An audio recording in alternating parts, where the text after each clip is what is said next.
I never took a traditional prenatal vitamin during pregnancy. I know that sounds crazy, but what I did instead was I mostly focused on nutrient-dense foods and specifically targeted supplements. Before you panic, it's not because I didn't care about my body or I didn't care about my baby or I didn't care about nutrition. It's actually because I care about nutrition that I did these things. I just kind of decided that after looking at dozens of different types of prenatal vitamins, it didn't seem like they really lined up with what the body actually utilizes and what the body actually demands during something as intense as pregnancy. I became convinced that the form of a nutrient matters just as much as the amount. Some prenatals contain folic acid, some contain folate, some contain methylfolate, some contain highly absorbable amounts of minerals, others use cheaper forms that may be harder for the body to metabolize or utilize. It all can be really overwhelming and really confusing. And so that led me to a few questions. Like, if two supplements claim to contain the same nutrient, are they actually doing the same thing inside the body? Some nutrients can't exist without the presence of others. Some nutrients are synthetic and they're man-made or they're made in a lab and they don't interact with the body the same way that nutrients from food interact with the body. So today I just want to talk about nutrients, prenatal vitamins, and something called bioavailability.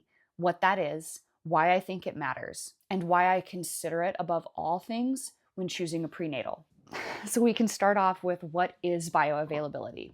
Bioavailability is just a fancy word for basically asking how much of a particular nutrient your body can actually absorb and use. Getting a nutrient into your mouth is very different than actually incorporating it into your cells. And I think this is where a lot of people get tripped up. You may look at the front of a bottle and think that just because there's a long list of nutrients there, that you're getting everything you need. But the body doesn't just need nutrients to be present. It needs them in a form that it can recognize and utilize. Okay, so let's use folic acid and folate as examples. Most of what you're gonna find in more conventional prenatal vitamins are gonna be folic acid, but that's different than folate. Folate is incredibly important during pregnancy because it plays a vital role in cell division and neural tube development. It's absolutely critical in preventing neural tube defects. So you wanna make sure you're getting appropriate levels of folate, especially in the beginning during that first trimester. Unfortunately, many conventional prenatal vitamins contain folic acid, which is not the same thing as folate. It's the synthetic form. Your body has to take folic acid and convert it and break it down to turn it into folate in order to be able to actually use it. So when you buy a product that has folate in it rather than folic acid, you're skipping a bunch of biological steps and you're getting that nutrient in the form that the body is able to utilize it in. What's frustrating about this is that both products will claim that they're doing the same thing, but one is clearly a lower quality version than the other. And this is why I'm so passionate about nutrition in general, because I want women to be able to recognize what is bioavailable and what is not, so that they can select the best prenatal for them, or so that they can interact with food differently to make sure they're getting the nutrients that they really need to have a healthy pregnancy. I think that it's important for women to understand how to look at a product and read beyond the label and beyond the marketing that it's promising. I think many of us have figured out by now that marketing can be really deceptive, and a lot of that is intentional. I guess before we go further with anything else, I want to emphasize that I have a food-first approach. If you're not eating healthy foods that are as nutrient-dense as possible, it's honestly not going to matter what you take as a prenatal, because all these things have to come together to work together. A huge misconception about prenatals is they do not replace a healthy diet. They are simply supposed to add in a few missing links here and there. So the biggest message that I want to send is that changing habits around food, behaviors, learning to cook, staying away from ultra-processed foods is the best way to nourish your pregnancy, or to nourish yourself in preparation for pregnancy. So for me, with my food-first approach, I prioritized eggs as often as I could because they're so high in choline. I prioritized red meat especially because red meat is by far the most bioavailable form of protein, and you need so much more protein than you think you do, especially in pregnancy. Not only that, red meat is super high in things like iron, B vitamins, and zinc. I cooked all my food in butter because saturated fat from animals helps us to better absorb fat-soluble vitamins within the food that we eat. Also, animal fats provide so many important cholesterols and building blocks during pregnancy. During my first trimester, I had some really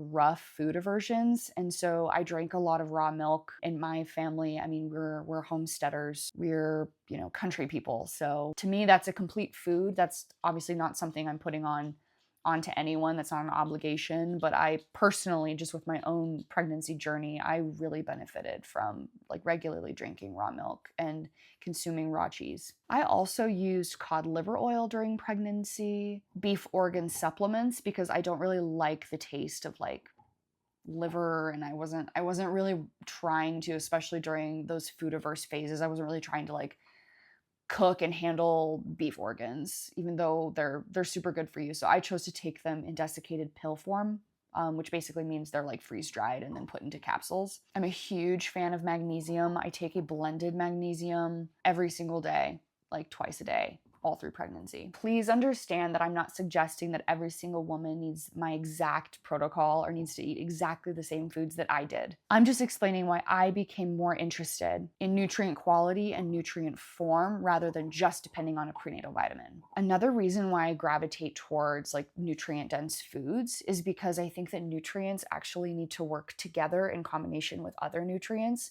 rather than just being isolated. And that just makes sense to me when you think of how nutrients would interact in nature. Taking a calcium supplement is going to have a different effect in your body than if you're consuming a food that contains not only calcium, but vitamin D and magnesium. They exist in relationship with one another. Sometimes you'll hear this described as nutrient synergy or nutrients working together synergistically. An egg yolk doesn't just provide choline. An egg yolk also provides healthy fats, fat-soluble vitamins, cholesterols, and countless other compounds that assist in the assimilation and the incorporation of choline in the body. It would look very different if you just took a choline supplement. I don't know that the choline itself would be enough, if that makes sense. Liver doesn't just provide vitamin A. It also provides copper, B vitamins, iron, and other nutrients that exist naturally within that food. When we isolate nutrients into individual pills, we can certainly receive benefits from them. I just think it's important to recognize that nutrition and nutrients are a lot more complex than we give them credit for. When I'm evaluating a prenatal, I look for these things. First, I look at the form of the nutrients. I want to make sure that the manufacturer is using nutrients that are considered more bioavailable for the body to utilize. You can tell if a nutrient is bioavailable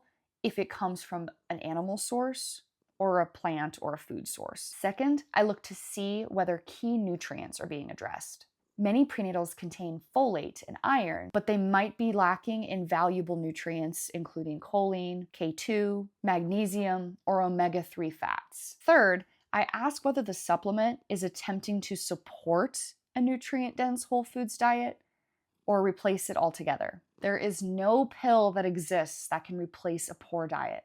A prenatal should supplement a healthy lifestyle. If you're curious about the exact products that I use during my fertility years and during pregnancy, I'm happy to link those below. I don't have any affiliates. I'm not sponsored by any products. So the products that I recommend to you are products that I take myself, and I've put a lot of time and a lot of research into making sure I'm taking the right products, and I'm always happy to promote the companies and the brands that I think are the best. At the end of the day, my goal is not to tell you what to buy. It is not to tell you what to consume, because I am not a doctor. I cannot do that, but I can give you ideas. I can give you starting points for how to research, and then you can go to your practitioner or your physician and sort of discuss those options and see what's best for you. If you're currently trying to conceive and you're wondering where to start, I created a free resource called the Preconception Risk Reduction Blueprint. Inside, I walk through the 6 pillars that I believe create a healthy pregnancy. You can download that free resource at the link below. Thank you so much for watching. I'll see you in the next video.